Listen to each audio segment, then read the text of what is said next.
Bienvenue dans Voix de comptable, le podcast qui t'aide à trouver ta voie.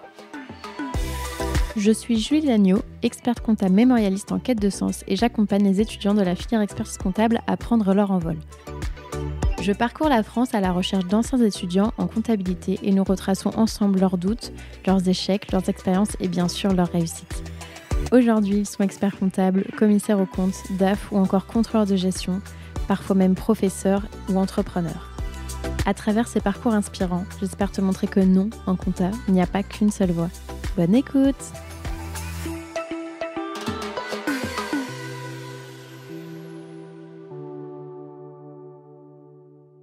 Ce podcast est rendu possible grâce au label Copilote. Le label Copilote, qu'est-ce que c'est ? C'est une alliance de cabinets indépendants qui les accompagne dans leur développement RH, marketing, digital, commercial, bref, tout ce dont un cabinet entreprise a besoin.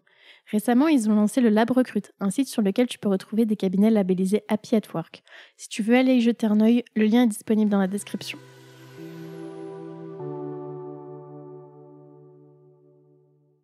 Bonjour Rodolphe. Salut Julie. Je suis super contente aujourd'hui d'être avec toi. Donc on est à Toulouse, on est dans un espace de coworking.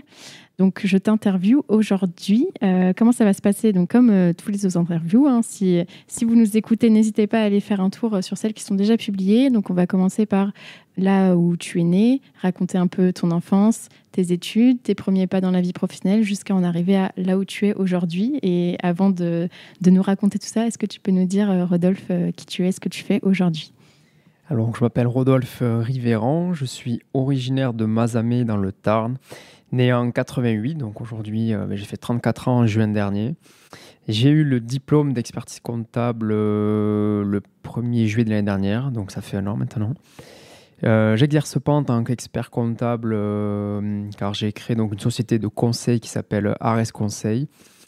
J'ai créé Ares Conseil avec ma compagne Laure Froidefond. On est tous les deux associés sur la structure à 50-50. Et on fait toutes les missions exceptionnelles. Conseil aux dirigeants, formation. Voilà. C'est déjà pas mal. Donc Laure qui sera interviewée aussi. Alors je ne sais pas dans quel ordre seront publiés les épisodes. Oui. Mais du coup, comme quoi, on peut avoir le deck et on n'est pas obligé d'être expert comptable.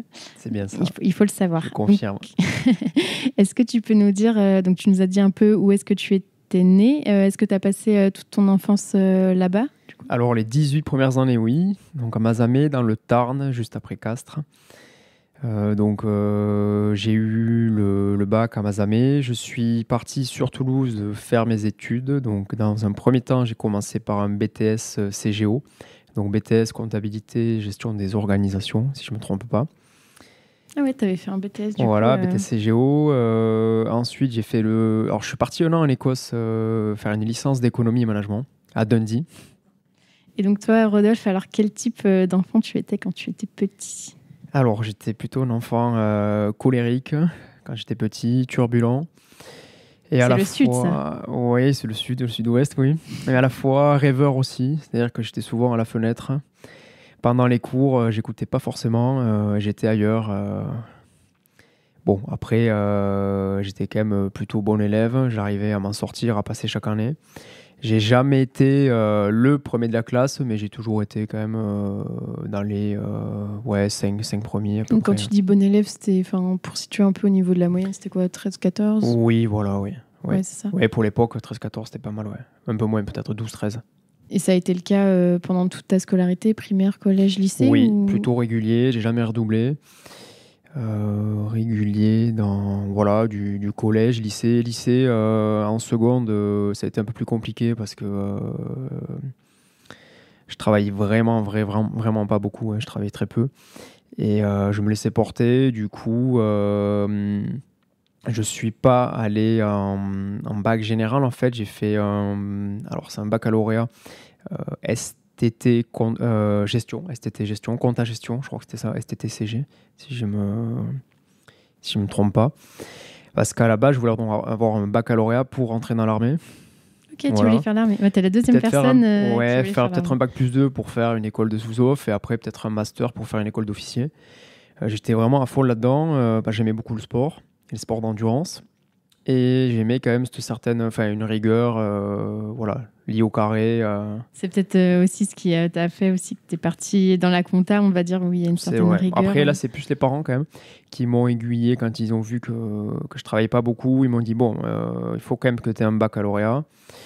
Essaye de pousser, essaye d'avoir au moins un bac plus 2, vu quand même tu passes chaque année, tu redoubles pas, je vois pas pourquoi tu pourrais pas avoir un bac plus 2. Et en fait, petit à petit, je me suis rendu compte que les études, ça me plaisait bien parce qu'il y avait les copains. Et bon, tant que je passais. Et à partir de la licence, du DCG, je me suis rendu compte que l'armée, en fait, c'était plus fait pour moi. Quand même allé... Parce que là, du coup, tu avais fait ton bac compta-gestion voilà. Et ça t'a je suis arrivé à Toulouse. Du coup ou... Oui, ça m'a plu. Je l'ai eu facilement, sans rien faire. Et après, je me suis dit, bon, à 18 ans, c'est bien de quitter le Tarn, de quitter Mazamet. Et donc, je suis venu faire un bac plus 2 à Toulouse pour profiter de la vie étudiante et pour voir les copains et s'amuser. Mais à ce moment-là, tu voulais toujours aller dans l'armée ou... Oui, ouais. À ce moment-là, oui. Je me suis dit, une fois que j'aurai le bac plus 2, je partirai à l'école de sous-off. Et après, petit à petit, j'ai eu une opportunité d'aller faire une année de césure en Écosse avec 2 super potes. Après le bac ou... Après le bac plus 2. Après le BTS Compta. On est parti donc en Écosse à Dundee. On avait 20 ans et on a passé une année de folie. On n'avait que 8 heures de cours par semaine. Tu parlais anglais ou... Un petit peu. Mais après, le piège, ça a été qu'on est resté... on avait pris une coloc avec 3 Français. Et en fait, on a parlé beaucoup français, très peu anglais. En soirée, avec quelques verres. Donc, et qu'est-ce que tu as fait alors là-bas? Tu avais des cours d'anglais? On avait des cours à l'université. Donc, c'était à Berthay, à Dundee. C'était des cours d'économie, management et finance. Ok, donc tu restais quand même dans le domaine-là qui te plaisait en fait. Oui, c'est ça. Et après, le but, vu que j'avais plus le projet de l'armée en tête, c'était de rebasculer sur une 2e année de DCG à l'Institut Limerac. Donc, c'est une école sur Toulouse, une très bonne école. Et donc, en fait, après cette année de césure en Écosse, j'ai été réintégré en DCG2 directement. Et donc, j'ai fait le DCG en 2 ans après. Et là, pareil, t'étais toujours à te dire que tu voulais aller dans l'armée ou... Non, après, je l'avais toujours derrière la tête. Mais plus j'ai avancé, donc ils appelaient ça la voie royale, la voie de l'expertise comptable, j'ai toujours entendu ça. Mais en fait, je me suis pris au jeu. Donc, pareil, en DCG, je l'ai eu assez facilement. En 2 ans, je crois que je l'ai eu à plus de 12, sans travailler beaucoup. En ayant pas mal de temps à côté, pas mal de loisirs et en faisant du sport. Donc, une fois le DCG en poche, j'avais fait un dossier à la Toulouse Business School, à TBS, en centre-ville, pour faire le DCG en alternance cette fois. Et là, ça a commencé à être plus compliqué. Et là, j'ai vu le gap qu'il y avait entre la licence et le master, entre DCG et DCG. Oui, je pense que le DCG, autant tu l'avais eu à 12, mais peut-être que vu que tu n'avais pas bossé, il faut vraiment avoir des bonnes bases. Oui. Je trouve que le DCG, c'est pas forcément ultra compliqué si tu as les bonnes bases de DCG, mais par contre, tu peux galérer si c'est pas le cas. Et toi, du coup, c'est ce qui t'est arrivé? Et surtout, en fait, le fait de faire le DCG en alternance, en cabinet, ça a été compliqué de gérer le cabinet. Donc, j'étais du lundi au mercredi, donc 3 jours en cabinet, avec un portefeuille client à gérer, les déclarations de TVA, tout ce qui est déclaratif qu'on peut faire en cabinet. C'était nouveau, parce que j'avais jamais travaillé de ma vie. Et ensuite... T'avais fait des stages quand même? Ouais, mais bon, c'était des stages les stages, moi, ils remontaient en BTS Compta, parce qu'en DCG, j'étais dispensé. Et c'était, je crois qu'il y avait 3 semaines la première année et 4 semaines ou 5 semaines la deuxième année. En gros, c'était de la CEDI, quoi, je pense. Ouais. Ah ouais. Les stages, les premiers stages à 18 ans, à 19 ans, ça fait pas rêver. Ça dépend où on tombe après. Et là, du coup, toi, t'avais voulu faire en cabinet, ou c'est parce que tout le monde le faisait en cabinet ou... Je crois que j'avais pas trouvé d'entreprise pour le faire en entreprise. Mais toi, ta volonté de base, c'était d'aller en entreprise plutôt. Oui, de mémoire, si j'avais pu le faire en entreprise, j'aurais fait en entreprise. Mais après, non, c'est vrai que cabinet, c'était plus facile de trouver. Oui. Les cabinets, ils cherchent les stagiaires. Et donc là, qu'est-ce que tu avais comme mission? Alors, tu disais que tu faisais tout ce qui était déclaratif, tu faisais de la révision quand même ou non. Pas du tout? Je crois que moi, mes stages, j'avais 18-19 ans. Pour le DSCG, du coup? Pour le DSCG, oui. Donc là, c'était plutôt mission classique. Donc tout ce qui était déclaratif en cabinet. J'allais jusqu'au bilan, mais les 2 premières années, j'avais pas fait des SCI, des petits bilans, on va dire. Mais après, c'était plus un portefeuille en tenue, les déclarations TVA, les DAS 2, tout ça. Et après, la révision, je faisais la révision, mais j'avais quand même le chef de mission qui assurait un max derrière. Oui, forcément. Voilà. Quand on débute, c'est normal après. Hein. Oui, c'est normal. Et du coup, Et là, donc là, le DCG, ça commençait à être... ouais, au niveau des cours, c'était chaud pour toi. Mais en fait, quand j'allais en cours, c'était les vacances. Comme je faisais un peu en DCG, sauf que là, DCG, c'est plus compliqué en termes de programme, hein, en termes de contenu. Donc le jeudi, vendredi, j'allais à TBS, mais c'était un peu... je récupérais des 3 jours en cabinet. Les copains. Voilà, les copains au fond de la classe, l'ordinateur, voilà. Le jeudi soir, ça sortait. Et donc alors la première année, ça n'a pas trop mal marché quand même. J'avais réussi. Donc alors, première année de DCG, c'était gestion juridique, fiscale et sociale. L'UE 1 ou 4, je crois que c'est le 1. C'est 1. C'est ça. L'UE 4, donc compte audit, et le module de finance. C'était comme moi. Mais je trouve que c'est pas mal D'accord. parce que pour moi, c'est les 3 plus compliqués. Oui. Du coup, au pire, si tu te rates, tu peux rattraper l'année d'après. C'est ça. Donc, je me rappelle, en décembre, on avait eu les résultats. On était à Barcelone avec les copains parce qu'on avait fait une semaine avec TBS, justement. Donc, on était dans la petite chambre d'hôtel, on regarde les résultats. On était les copains dans la chambre, là. Et un par un, on regardait les notes. Et, faisais des pronostics ou pas? Compliqué, en DCG. On ne savait pas si on allait avoir 8, 9 ou 10. Hein. Ça s'est joué, c'était vraiment un ric-rac. Hein. Et compte et droit, je les ai validés. J'avais vu 11 ou 11,25 en, c'est pas mal, quand en même. gestion juridique, fiscale et sociale. J'ai réussi à avoir un 10 en compte à audit. Et par contre, en finance, j'avais eu 7,25. Je ne l'ai pas validé. Ah ouais, donc alors que pour moi, elle est plus simple que les deux autres. Mais c'est peut-être j'avais bossé le moins. Et après, parfois sur un sujet, on réussit. Ce qui est marrant, parce qu'au final, aujourd'hui, je pense que c'est... Oui. Enfin, tu fais plus de la finance que... De la comptabilité audit, ouais, complètement. qu'autre chose. Donc voilà, du coup, au final, la première année, ça a été. Et la deuxième année de DSCG, toujours la même formule. Hein, 3 jours en cabinet, 2 jours à l'école. Enfin, au CFA, il faut dire. 2 jours au CFA. Et là, qu'est-ce qui s'est passé? Alors, donc, je passais contrôle de gestion. Management, contrôle de gestion. Je passais le management des systèmes d'information, si je ne me trompe pas. Oui. Et les 2 euros mémoire. Voilà. Et l'économie, donc les 2 euros à Bordeaux. On a à Bordeaux, les passés. Et là, je pensais que ça allait le faire. Je pensais valider le DCG en 2 ans. J'avais pas de pointe de retard. J'étais quasiment à l'équilibre. Et là, j'ai eu 3,9 et une note éliminatoire. J'ai eu 5 en économie. Ah oui. Ouais. J'ai pris 5 en éco, note éliminatoire. Les 3,9, j'avais les boules parce qu'en fait, je perdais 1 point partout, mais en fait, il fallait... Alors que c'est les matières où normalement tu te rattrapes. Ouais, c'est ça. Puis c'était un peu des notes moyennes, on ne sait pas s'il faut... un 5, on sait qu'il faut le repasser. Un 9, parfois, en DCG, bon... Donc en fait, même si tu n'avais pas eu de note éliminatoire, tu étais autour de 10. Enfin, tu n'aurais pas eu 10. J'aurais été à 9. Un truc, ça passait pas quand même. Hein. Et l'économie, j'étais tombé sur un sujet... c'était sur ça remontait, c'était sur la politique des taux directeurs de la BCE. Passionnant. Ouais, il y avait eu le changement entre Mario Draghi et Jean-Claude Trichet, je crois. Voilà, ça remonte. Hein. Et ça t'avait pas... Et je crois que j'ai tenu 5 minutes. Voilà, j'ai tenu 5 minutes. Puis après, ils ont rien fait pour... ça s'était pas très bien passé. Ils n'ont pas essayé de creuser. J'ai pris note éliminatoire. Voilà. Et l'année d'après, je l'ai repassé, j'ai eu 10. T'as pas repassé que celle-là, du coup, tu en as repassé plusieurs? Non, après... Alors du coup, une fois que j'ai fini les 2 années d'alternance en DCG, j'ai travaillé 1 an en cabinet sur Toulouse.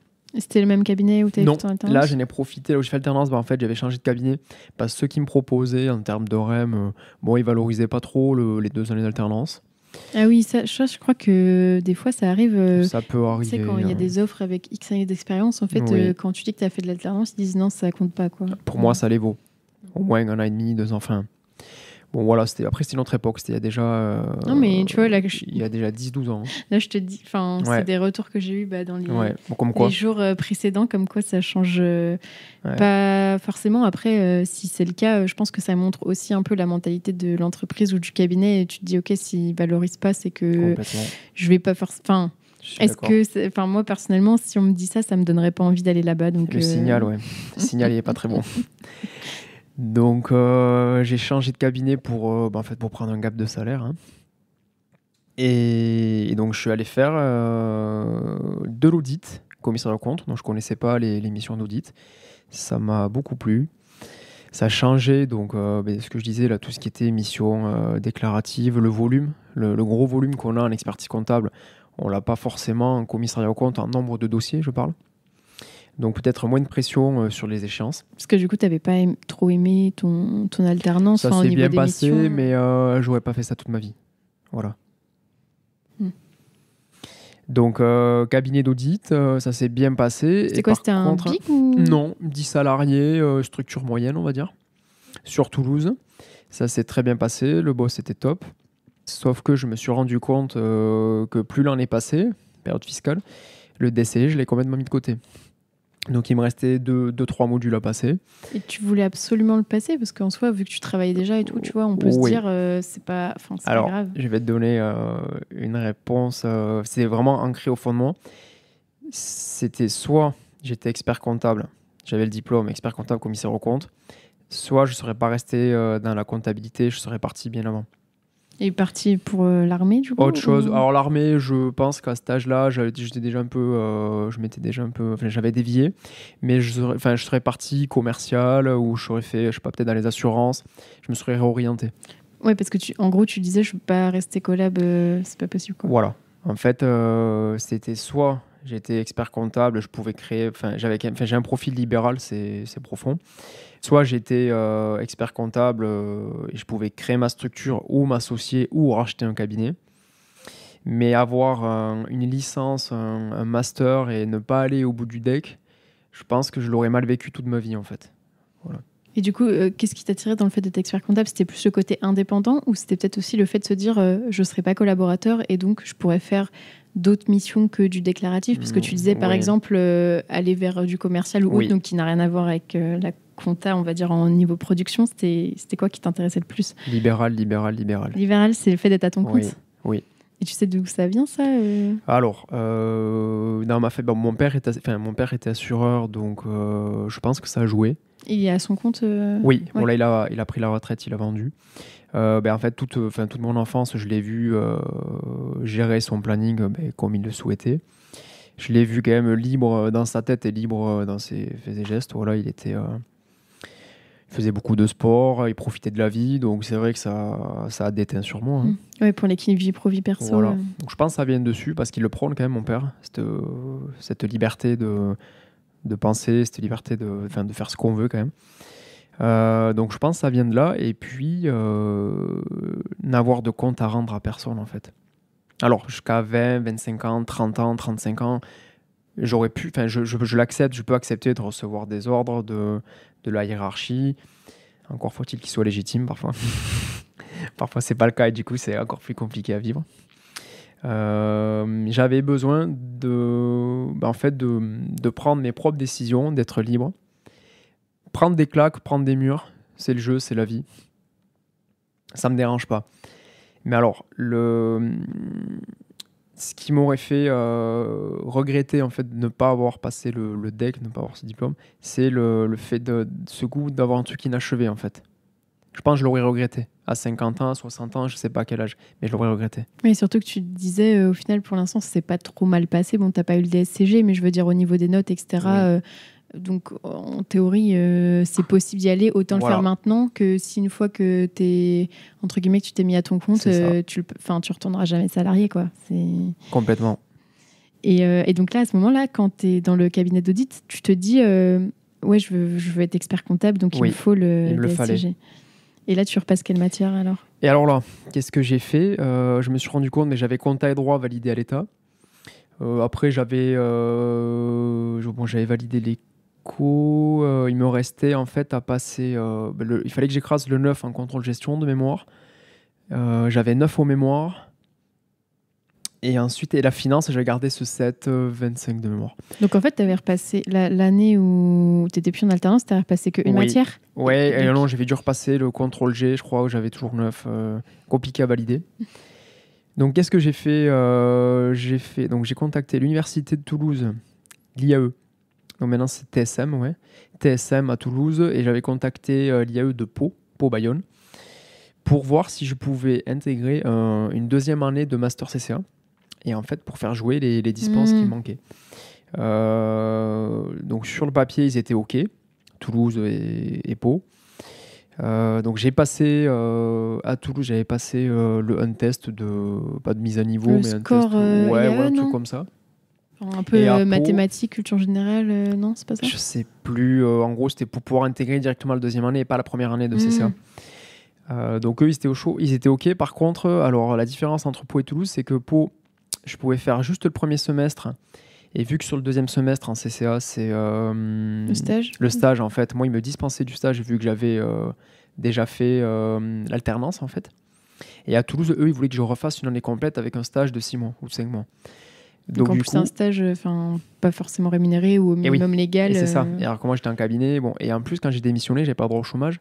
Donc j'ai fait une reprise d'études, mais pendant 6 mois, en fait, j'ai vécu sur mes propres deniers, sur mes économies. Donc j'ai fait le choix de partir à Pau. Donc j'ai intégré l'IAE Pau Bayonne pour 6 mois, donc de septembre au 31 janvier ou 28 février, je sais plus. J'ai passé les épreuves du CCA, je les ai eues avec des bonnes notes, des très bonnes notes même. Et l'année d'après, j'ai pu faire jouer les 2 dispenses qui me manquaient pour l'État. Et voilà. Les bonnes notes, tu les avais eues parce que tu t'étais dit, bon, c'est bon, maintenant j'arrête de faire le con. Ouais, cette fois, j'y suis allé. Oui. Là, c'est sûr que j'étais plus dans le même outil, qu'il me fallait ce diplôme parce que sinon, je pouvais pas poursuivre un stage d'expertise. Ton but, là, c'était, une fois que tu avais le DSCG, directement d'aller en stage. Voilà, l'ouvrir le plus vite possible, être diplômé d'expertise le plus vite possible. Bon, après, ça a encore tardé.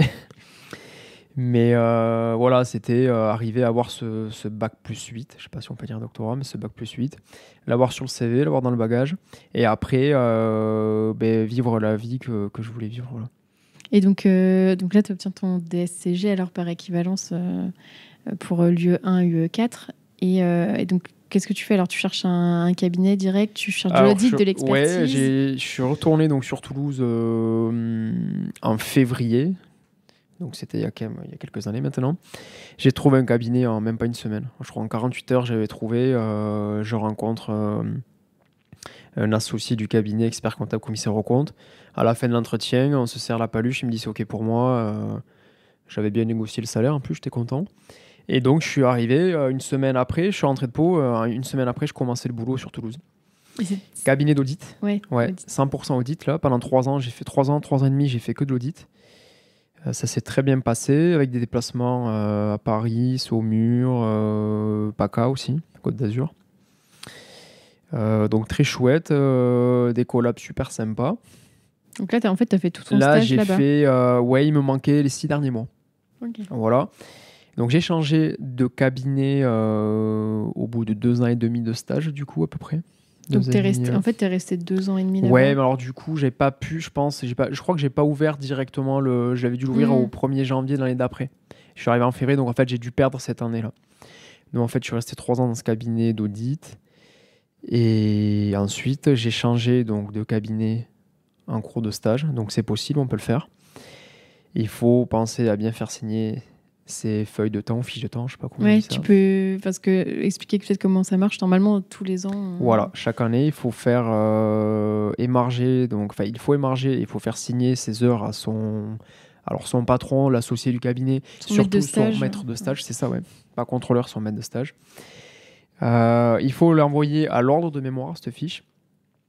Et c'est ça, en fait, qui vous suit sur toute la durée du stage expertise, sur les 3 ans. Si vous n'avez pas ces heures de validées, donc il y a bien les heures d'expertise et les heures de CAC qui sont dissociées, en fait, vous ne pouvez pas avoir l'attestation de fin de stage. Donc quand on change de stage, quand on change de cabinet durant la durée du stage, il faut bien penser en amont à éditer, à faire remplir, à éditer et à faire signer ces feuilles-là. Ouais, avant de partir, parce que sinon voilà. après... Moi, j'ai des petites anecdotes dessus, des copains qui ont changé, copines qui ont changé de cabinet, et en fait, au bout de 6 mois, ils se rendent compte qu'ils sont partis sans faire remplir et sans faire signer ce suivi temps, en fait. Et très compliqué après pour enfin, ça dépend... Il faut toujours partir en bon terme, hein. Mais parfois, bon, il y a des choses, on ne décide pas. Et après, du coup, ça se dénoue à l'ordre. Oui, c'est ça, comment on fait. Enfin, admettons qu'on ait quelqu'un qui ne veuille pas signer, on appelle l'ordre. Voilà, il faut le faire remonter à l'ordre régional dans lequel on est.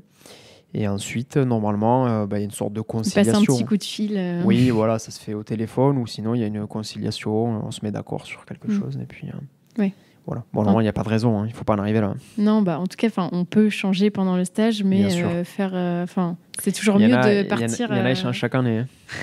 Il y en a sur 3 ans, ils ont fait 3 cabinets.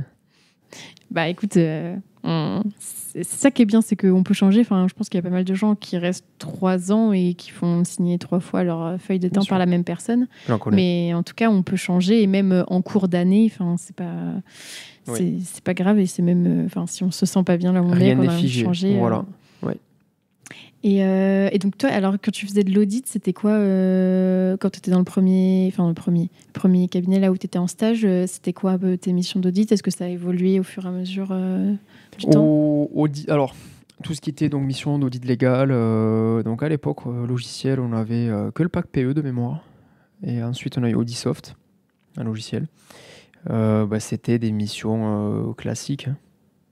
Audit légal. Au début, circularisation des tiers. Oui, voilà. Alors par contre, moi, vu que j'étais dans un cabinet, on va dire taille intermédiaire, je faisais pas que la trésor, les fournisseurs la première année. En fait, je suis très vite monté sur en fait, tous les cycles dès la première année. Même social, fiscal, les stocks, les cycles un peu compliqués, on va dire, même si ça dépend du secteur d'activité. Et jusqu'au rapport, rédaction du rapport avec le commissaire aux comptes. Et est-ce que tu as des anecdotes avec des clients ou autres, des inventaires improbables qu'il faut faire à des heures dans des endroits? Oui, on a fait quelques inventaires où il fallait se lever très très tôt le matin. Bon, c'est le jeu. Après, une anecdote sur Paris, un client, ça m'a toujours fait rire, qui avait fait passer une Rolex, cadeau client, alors que c'était celle de sa femme. Et, voilà. Et du coup, dans ce cas-là, tu fais quoi? Alors, tu lui dis gentiment... Alors moi, j'ai rien dit. Avec le patron, avec l'associé signataire, on a bien rigolé. Hein. Bon, après, c'est vrai que c'était un gros dossier parisien. On lui a dit, on lui a fait signer, comme quoi, nous, on refusait. Hein. Refus de certifié ou certification avec... Non, avec réserve. Avec réserve, comme quoi, en fait, il fallait changer ça. Et puis après... Mais sauf que lui il prend le risque. Hein. Oui, il ne voulait pas forcément changer. Il préfère prendre le risque. Voilà. Est-ce que tu penses que... Bon, c'est une question un peu touchy, désolé, mais est-ce que tu penses que le commissaire aux comptes et l'auditeur, il est vraiment indépendant? Ou parce que tu vois, quand on voit des cas comme ça, est-ce que normalement, on ne devrait pas se dire « je refuse de certifier » parce que, entre guillemets, c'est abus de bien social? Délicat. Tu vois. Pour moi, alors, je me trompe quand je dis ça, il n'y a pas de vérité, je ne veux pas être catégorique.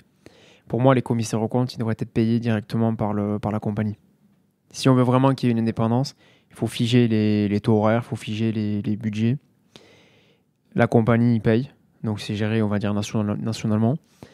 Et là, je sais pas, un mandat, j'ai dit une bêtise, je sais pas, il y a 100 heures à passer, ça fait, je sais pas quoi, on va dire 10 000 euros, c'est ça, d'honoraires à 100 € de l'heure? Je sais pas, je connais pas la grille, moi j'ai pas fait d'audit, mais on va dire que c'est ça. Bon, voilà, en fait, il y a tant d'enveloppes, il faut passer tant de temps. Et le client, en fait, n'a rien à voir avec la négociation des honoraires chaque année, le renouvellement. Donc, c'est vrai que tous les 6 ans, quand même, on se pose la question. Est-ce que la 4e, la 5e année, on ne fait pas tout pour garder notre fonds de commerce, hein, notre clientèle? Donc, il y a toujours, et ça existera toujours, ce risque de... vu que c'est le client qui nous paye, je me mets dans la peau d'un commissaire aux comptes. Est-ce que je vais prendre le risque de perdre le dossier parce qu'il a joué sur telle règle fiscale, sur telle méthode, alors que c'est borderline? Ou même, parce que peut-être c'est un tricheur et je le sais parce que ça se voit dans les comptes. Moi, je suis d'accord avec toi dans le sens où à partir du moment où tu as la relation commerciale et où c'est ton client, c'est compliqué, je trouve, d'être complètement indépendant parce que, comme tu le dis, y a ton chiffre d'affaires derrière, il y a ton renouvellement, ta réputation et ce qui va parler de toi à des copains, surtout quand tu es face à des très grosses boîtes où, entre guillemets, c'est plus le dirigeant qui a le pouvoir que toi, tu es juste le... je pense que pour certaines boîtes qui sont assez petites, entre guillemets, t'es le commissaire aux comptes, t'es le gendarme et tout, ils te craignent un peu, mais après, quand c'est une plus grosse boîte, c'est plutôt toi qui es le petit commissaire aux comptes et tu vas pas me faire changer ce que j'ai décidé. Et du coup, t'as eu des refus de certifier? C'était déjà arrivé ou Alors, pas? en 3 ans, une fois, je crois qu'on a fait un refus, oui. Une fois. C'était quoi? C'était une fraude ou c'était...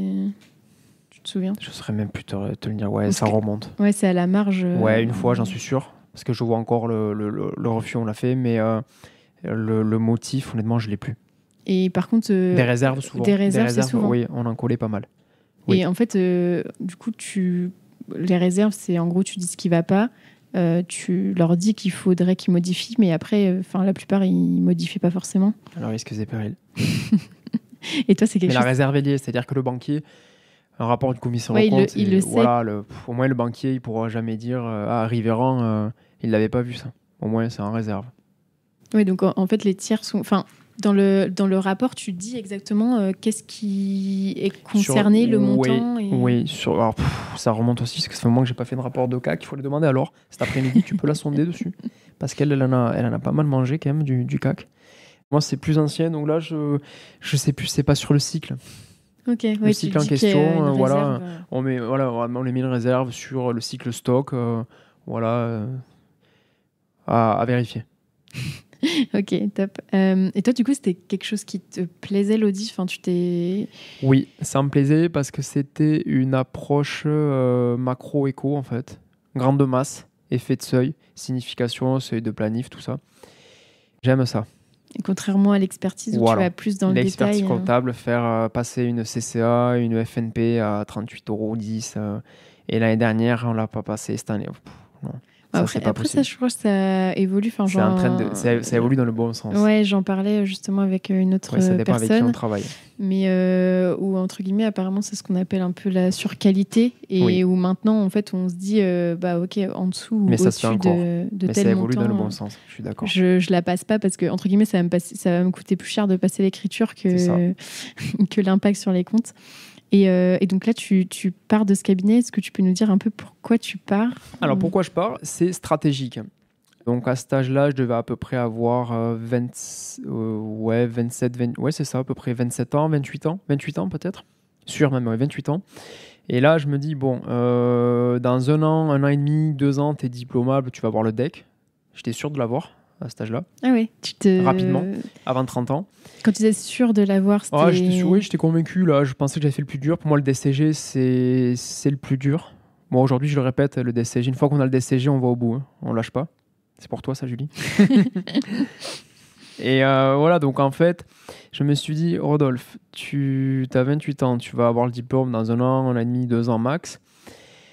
Tu veux créer ta structure, parce que je voulais être un libéral, bien sûr. Peut-être racheter. Mais ça, je ne savais pas trop encore. J'avais pas non plus... Bon, je ne me fermais pas la porte non plus à un rachat. Et je me suis dit, tu as fait beaucoup de commissariat aux comptes sur les 4-5 dernières années. Tu ne sais pas faire de bilan. Les clients que je vais rentrer, ça va être de la TPE, de l'artisan, du commerçant. Je ne vais pas rentrer de mandat au début, à moins de faire de la politique ou d'être le fils du maire. Enfin, rentrer des mandats en CAC, il faut y aller quand même. Et donc, je me suis dit, bon, stratégiquement, il te reste 1 an et demi devant toi. Qu'est-ce qu'on fait? Et là, je me suis dit, il faut que je parte en expertise comptable. Donc, j'ai changé de cabinet. Et j'ai accepté donc de geler. Moi, j'ai même perdu un petit peu. J'ai gelé mon salaire parce qu'en audit, on gagne plus qu'en expertise comptable. Oui, parce qu'il y a plus de déplacements en fait, aussi. Du coup, je repartais un peu de zéro pour faire des bilans, passer les OD et tout. Parce que quand on fait du CAC, on ne sait pas forcément passer toutes les OD. C'est pas évident. Hein. Contrôler, c'est pas faire le job, en fait. Mais tu contrôles plus le montant, Et oui. Mais l'écriture en elle-même... C'est ça. Enfin, c'est différent. C'est pas la même gymnastique. Hein. Donc là, je me suis dit, ok, si tu veux créer ton cabinet, il faut que tu fasses de l'expertise comptable à tout prix et il faut que tu en bouffes. Et donc, je suis parti dans un gros cabinet taille régionale, même taille nationale, un gros cabinet. Je suis parti finir mes 6 mois de stage d'expertise comptable et travailler, on va dire, 1 an de plus, le temps que tout se déboucle pour engranger de l'expérience et pour pouvoir gagner ma liberté. C'est intéressant ce que tu dis. C'est vrai que moi, pour le coup, j'ai fait que de l'expertise, donc je ne me posais pas trop la question. Mais c'est vrai que pour ceux qui font de l'audit, admettons, pendant 3 ans et qui veulent rester là-dedans, si après... je pense qu'ils sont un peu plus bridés dans le sens où ils doivent soit s'associer à une structure qui est déjà existante, qui a déjà des mandats, mais si tu veux créer ta propre structure et que tu n'as fait que de l'audit... C'est plus compliqué. Ouais. C'est pas infaisable. Et j'ai un copain qui l'a fait, qui est 100% full audit. Il a créé quand même son cabinet expertise et audit, il fait les deux. Bon, il a ramé au début, là, mais bon, il sait faire. Donc c'est possible, mais C'est en possible. tout cas, c'est plus difficile, Moi, je voilà, pense. c'est quelqu'un qui fait que du commissariat aux comptes et qui veut être un libéral, qui veut du coup monter un cabinet d'expertise comptable. Je l'encourage à faire du bilan. Au moins, vous pouvez faire peut-être Au un moins peu les un deux, an. mais Oui, voilà. au moins Ouais. forcément faire de Avant l'expertise. de créer son cabinet, ouais. Parce que si tu as fait que l'audit, c'est compliqué. C'est ça. Ouais, puis en expertise comptable, il y a quand même cette pression des échéances et tout ce qui est déclaratif qu'on n'a pas en commissariat aux comptes. Hein. Et ensuite, il y a beaucoup de petits éléments qui nous polluent. Quand on fait des bilans, il y a une... Demander les factures. Ouais, c'est ça, les relances, les comptes d'attente. Il y a comment dire, une charge relation mentale client aussi, qui n'est pas la même que quand on a un mandat légal avec un gros client, par exemple. Le client en expertise comptable, on peut l'avoir une fois tous les 15 jours au téléphone, il peut nous faire un mail le dimanche. Enfin, il y a beaucoup de proximité. de proximité, beaucoup de flux, en fait, et qui polluent, en fait. Et tu vas peut-être plus aussi avoir le cas où le dirigeant va te raconter un peu sa vie, Bien sûr. ses problèmes, alors que tu l'as pas en cas. Le conciliaire, le confident. Hein. Ouais. Est-ce que ça t'a servi, du coup, pour l'expertise, le fait d'avoir fait de l'audit avant, même si c'est différent? Oui. Ça m'a servi énormément. Énormément, parce qu'en fait, quand tu prends un bilan, compte de résultat, quand tu prends ta plaquette, ta liasse en fin d'année, en fait, tu essaies d'avoir un regard extérieur de la liasse que tu as sortie. Tu prends tes soldes d'intermédiaire de gestion, tu regardes ta marge, tu regardes ton résultat, tu fais une revue analytique en fait dans ta tête. Et tu te dis, oula, pourquoi l'année dernière, pourquoi il y avait ça, pourquoi cette année il y a ça. Et parfois, tu te rends compte qu'il y a une grosse coquille. Et si j'avais pas fait de CAC, je pense que j'aurais pas eu cette approche en grande masse en fait. Par les risques un peu. Ouais. Et tu disais qu'en expertise, il y a beaucoup d'échéances, etc. Et du coup, comment tu l'as vécu, toi, ce retour à l'expertise? Parce que pour toi, c'était le chemin obligé. Pas très bien. Ouais. Ce qui m'a sauvé, c'est que j'ai fait énormément de missions exceptionnelles. Donc tout ce qui était missions RCA, les prévisionnels, les évaluations, tableau de bord, enfin tout ce qui est, on va dire, un peu satellite à la mission d'expertise comptable classique. Hein. Et là, je me suis éclaté par contre. Parce qu'il y avait un peu c'était un peu du business en fait. Conseil valoriser aussi. Des boîtes, des fonds de commerce, des parts sociales. Et ça, c'est chouette. Et c'est quelque chose là, que je me suis éclaté. Toi, t'avais demandé à faire. C'était parce que tu étais expert comptable stagiaire. J'avais eu la chance, du coup, dans le cabinet précédent, là, quand je faisais du commissariat aux comptes, j'ai eu la chance de faire... donc, c'était tout nouveau. Il y avait la gamme RCA, là. Et du coup, en fait, ils savaient pas, les gens maîtrisaient pas forcément tout ce qui était évaluation. Et du coup, moi, je m'étais un peu spécialisé dessus. Et donc, en fait, dès qu'il y avait une évaluation qui rentrait, c'est moi qui étais en charge de la faire. Donc, j'avais un peu cet avantage, on va dire, concurrentiel. Et quand donc, j'ai changé de cabinet, ils avaient aussi la gamme RCA. Et ça, je l'avais mis en avant lors de l'entretien d'embauche. Et là, pareil, du coup, les 3 années qui ont suivi, en fait, j'ai fait beaucoup de missions exceptionnelles. Voilà. Et au niveau de l'évaluation, par exemple, tu utilisais différentes méthodes ou est-ce que c'était toujours la même En gros, quand je fais un rapport d'évaluation, je mixe minimum 4-5 méthodes. Donc, tu vas avoir les méthodes patrimoniales. C'est toujours important, c'est un peu le... Alors, je le vulgarise, hein, mais c'est un peu la valeur plancher, on va dire. Après, je prenais des méthodes de rentabilité. Méthode de renta, donc tout ce qui était rentabilité, donc tout ce qui est bénéfice, tout ce qui est marge brute, tout ça. Avec les multiples, peut-être. Voilà, avec les multiples, en fonction du secteur d'activité, tout ça.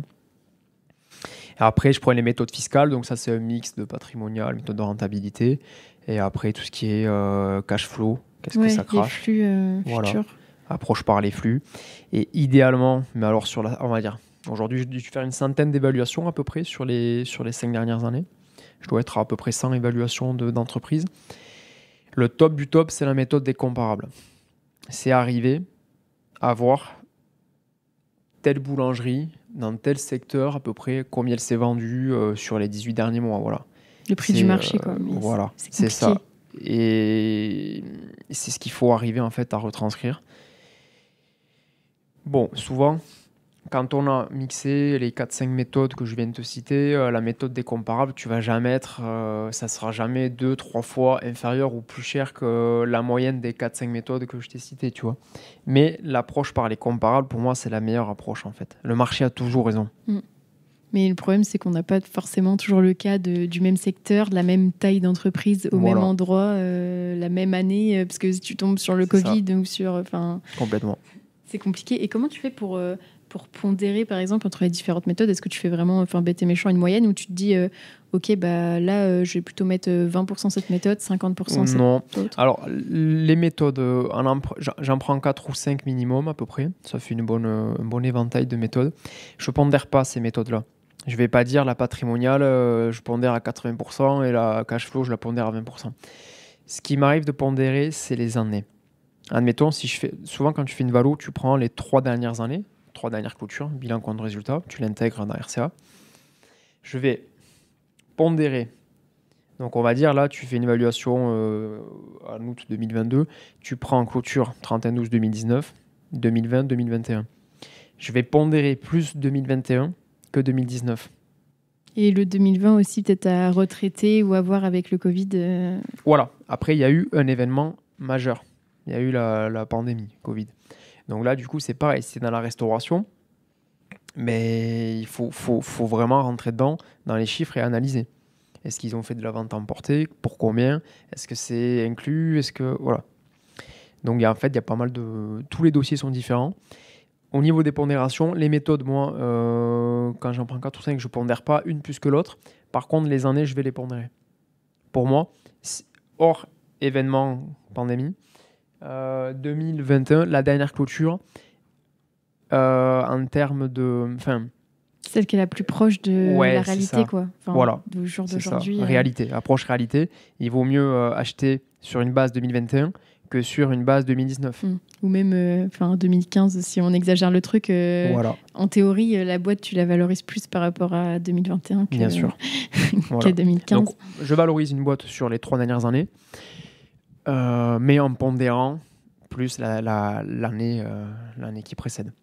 Et ça, du coup, toi, tu l'avais appris tout seul sur le tas, ou tu avais fait des missions avec l'expert comptable qui t'avait montré ou... Alors, en fait, ouais, l'effet d'expérience, il est énorme quand on fait des évaluations.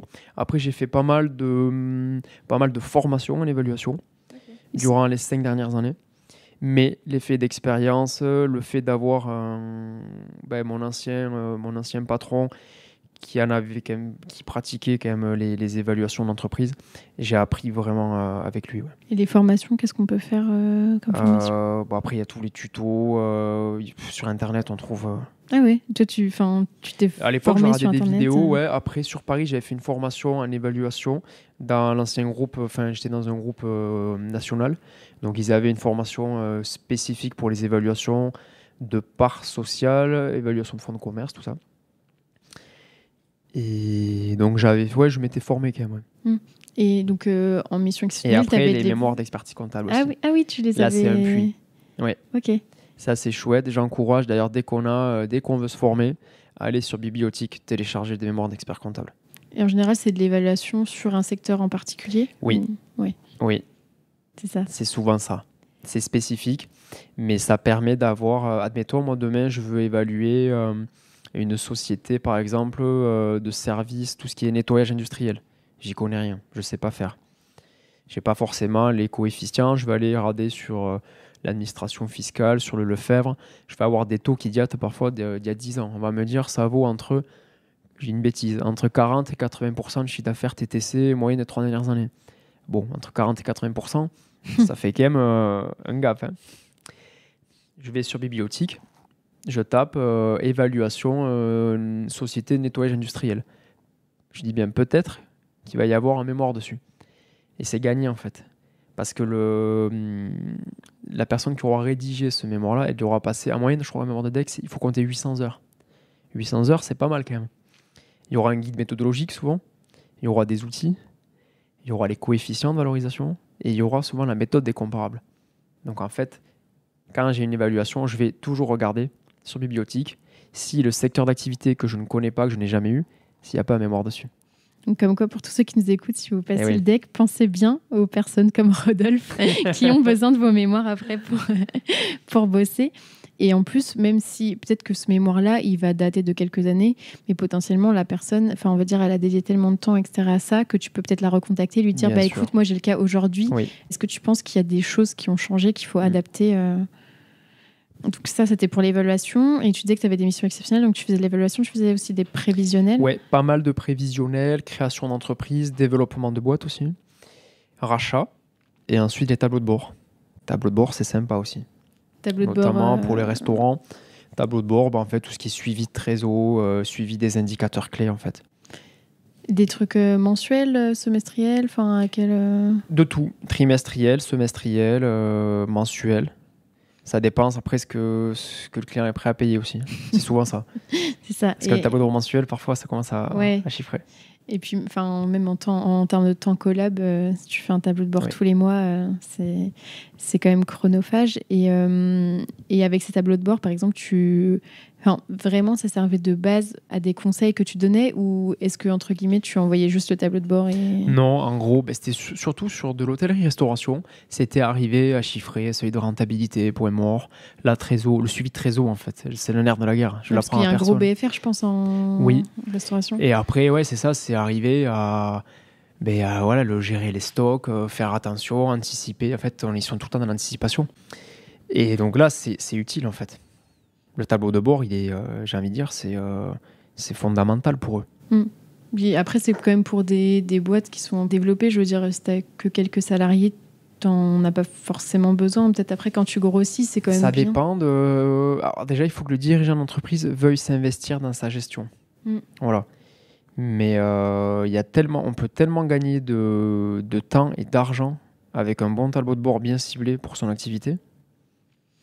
Parce que le dirigeant peut de base se dire c'est un truc qui va me coûter cher, qui va me servir à rien, alors que c'est pas forcément... Malheureusement, c'est ce qui se dit. Mais c'est vrai que parfois, dans différents types d'activités, d'avoir un suivi des stocks, suivi de sa marge, suivi de sa trésorerie, ça peut éviter de faire des grosses bêtises. Est-ce que tu avais d'autres missions exceptionnelles ? Sur Ares Conseil, c'est ce qu'on, avec Laure, c'est ce qu'on propose à nos dirigeants, à nos clients. Hein. Ça tourne autour. Bon, l'évaluation, c'est plutôt rare, mais une fois ou deux dans sa carrière, il aura besoin d'une évaluation, souvent. Hein. Les prévisionnels, c'est courant. N'importe quel projet. Des financements. Voilà, pour le financement, la banque demande un prévisionnel. Et tableau de bord, là, avec Laure, c'est pareil, on le propose. Parce qu'il y a vraiment...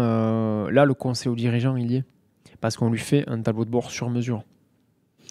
Et donc là, on reviendra après à ton parcours, on fera un flashback, mais si on parle de... Là, tu nous disais qu'aujourd'hui, c'est ce que vous faites, vous. Et comme, on en reparlera aussi tout à l'heure, mais vous ne faites pas de compta, donc vous vous servez de la compta d'un cabinet pour faire les tableaux de bord ? Oui, c'est ça. En fait, on fait une extraction, on demande soit un Excel ou un TXT. Ouais, voilà. FEC, non, c'est plus de l'Excel, en fait. Et après, on intègre la balance et puis après, on travaille dessus. Comme quoi, il n'y a pas besoin de forcément avoir la compta pour... Entièrement d'accord. pour faire l'émission exceptionnelle. Nous, en fait, notre mot d'ordre avec Laure, c'est dès qu'on rencontre un créateur, un dirigeant, que ce soit TPE, PME, artisan, commerçant, peu importe la cible, c'est... on se présente, hein. On explique ce qu'on fait, on dit qu'on est diplômé d'expertise comptable, on présente notre société, mais après, c'est vraiment dévié sur l'approche besoin. Avec Laure, on a un mot d'ordre, c'est l'approche besoin.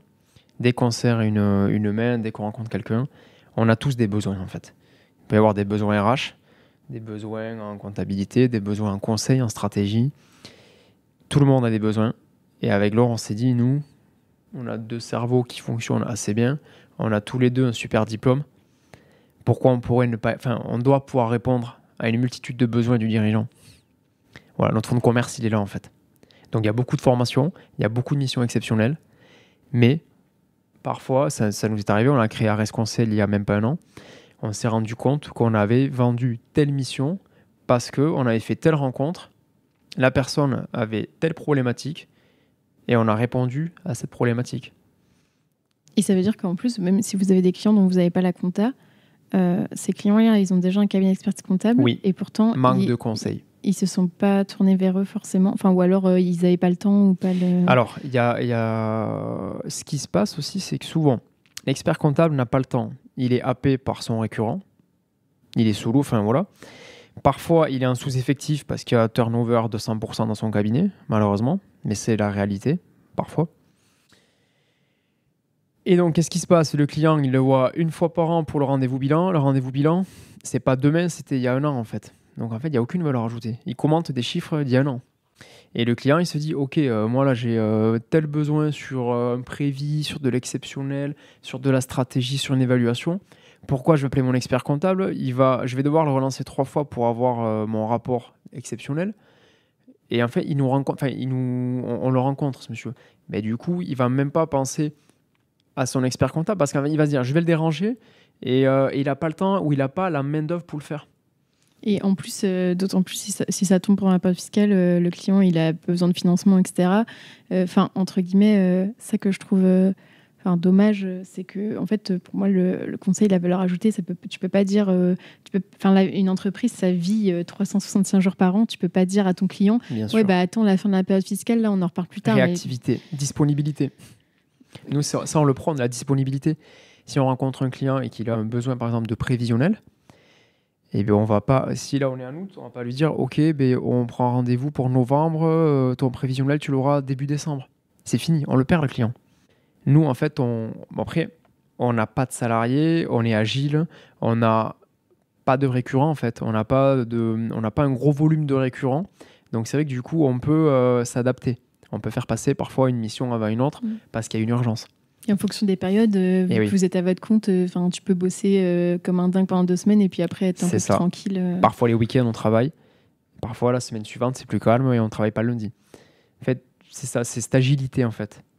Peut-être que si on avait monté un cabinet d'expertise comptable avec quelques collaborateurs, on aurait été tellement pris par le récurrent, par le déclaratif, par le management, tout ce qui est le recrutement. Le recrutement. Peut-être qu'en fait, on aurait perdu cette disponibilité. Oui, mais c'est vrai que je pense que c'est pas facile quand on est un cabinet d'expertise comptable et qu'on fait de la tenue, etc. Si on se met à leur place, pas de dire... l'idée, c'est pas de dire les experts comptables sont nuls, etc. Mais je pense que si on se met à leur place, c'est vrai que c'est pas forcément facile non plus. C'est pas facile. En fait, il y a trop de volume client. Quand on est expert comptable, il y a plein d'effets de seuil. Le jour où on fait, alors je dis une bêtise, hein, le jour où on fait 1 million d'euros de chiffre d'affaires, je suis expert comptable, il me faut au moins 10 salariés. En fait, c'est ça, c'est 1 million pour 10 salariés. 100 000 euros par tête, on va dire. Parfois, c'est 80 000, parfois, c'est 120 000 si on est bon, enfin, ça dépend. Après, il faut un pôle social, il faut un pôle juridique, il faut se structurer. Quand on fait 1 million, seul associé, c'est chaud. Souvent, il faut un autre associé, en fait. Je crois que la moyenne, c'est un expert comptable pour 10. Donc là, on sera encore dans la moyenne, mais ça commence à... Ils ont passé 1 pour 15 maintenant. Okay. Mais oui, mais c'est 1 pour 10, c'est la moyenne, c'est ça. Maintenant, ils ont augmenté, ouais. Mais voilà, en fait, il y a tellement d'effets de seuil quand on est expert comptable. Il y a tellement de choses à gérer que oui, je comprends quand un client appelle pour une mission exceptionnelle. Quand c'est l'exceptionnel, ça veut dire que souvent, alors je ne vais pas dire 48 heures après, mais il faut que dans la semaine ou la semaine suivante, il faut que ça ait matché, en fait. Il faut qu'il y ait une aide de mission, il faut que le rapport il soit sorti. Et je pense que cette réactivité, ils ont tellement de volume client qu'ils l'ont plus, en fait. Ce qui est dommage, en plus, c'est que c'est des missions qui vont avoir la plus forte valeur ajoutée et où tu vas te faire le plus de marge. Oui. Et au final, quand tu es en cabinet, que ce soit collab ou expert comptable, je pense qu'en fait, quand tu reçois ce type de mission, en fait, au lieu de te dire « Ah, trop bien, je vais faire un truc intéressant, on va marger dessus », tu te dis « Ah, encore un truc à faire ». Et oui, c'est ce qui se passe. C'est souvent le cas. On en revient au même, c'est après, c'est une question d'effet de seuil. C'est le jour où tu fais 1 million d'euros de chiffre d'affaires, est-ce que tu veux vraiment tirer ta masse salariale vers le bas et avoir que 8 collabs? Comme ça, tu sais que tu es large niveau marge. Ou est-ce que tu te dis, bon, je veux du confort, je veux continuer à être équilibre vie privée, vie pro.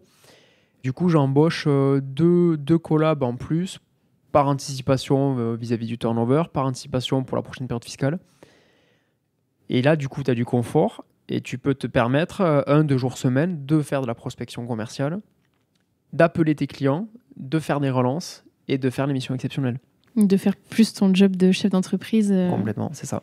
plutôt que d'être dans la prod. C'est vrai que, après, ça dépend des cabinets, mais en tout cas, je pense qu'on est un domaine où on a encore beaucoup de dirigeants qui font de la production, alors que, entre guillemets, si tu compares avec des clients qu'on a, le chef d'entreprise d'une boîte de BTP ou quoi, il va pas aller poser du ciment sur les chantiers. Enfin, je caricature, mais en fait, les cordonniers sont les plus mal chaussés et il faut plus adopter cette posture de dirigeant plutôt que d'être dans la prod tout le temps comme ça. Si on revient alors là, tu faisais de l'expertise, tu finis ton stage là-bas. C'est bien ça. Et ensuite, j'ai enchaîné sur les épreuves du DEC.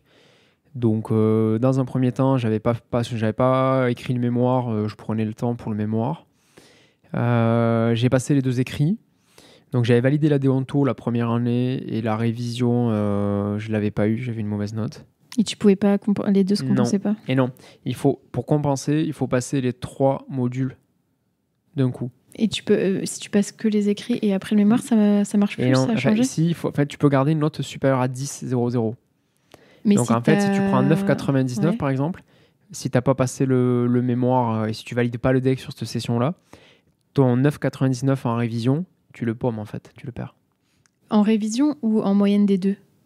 Et non, les 2 écrits ne se compensent pas. Donc si j'ai 15 en déonto et 9,5 en révision, ça me fait en moyenne plus de 10, mais je ne peux pas reporter... C'est ça. Okay. C'est pour ça, c'est très compliqué quand tu passes les 2 écrits, il faut être sûr de ton coup et valider les 2 écrits. Parce que oui, parfois tu vas avoir un 9,80, c'est une note qui est convenable, on va dire, en révision. Convenable, je dis. Mais tu la perds en fait, tu ne peux pas la garder, même si tu as eu 18 en déonto. Mais surtout que c'est ça, je pense, qui est le plus dur. Je sais qu'il y a une grosse déperdition des stagiaires parce que souvent, surtout quand tu es en expertise, tu as la période fiscale, etc., tu as aussi ta vie à côté et en fait, surtout de passer les épreuves de base, mais de passer les 3 d'un coup. Moi, je peux en parler. À la fin, je tapais dans les murs le soir. Hein. J'en pouvais plus. Hein. Parce que les écrits, du coup, je devais y aller représenter. Le mémoire, ça sortait pas. J'y arrivais pas.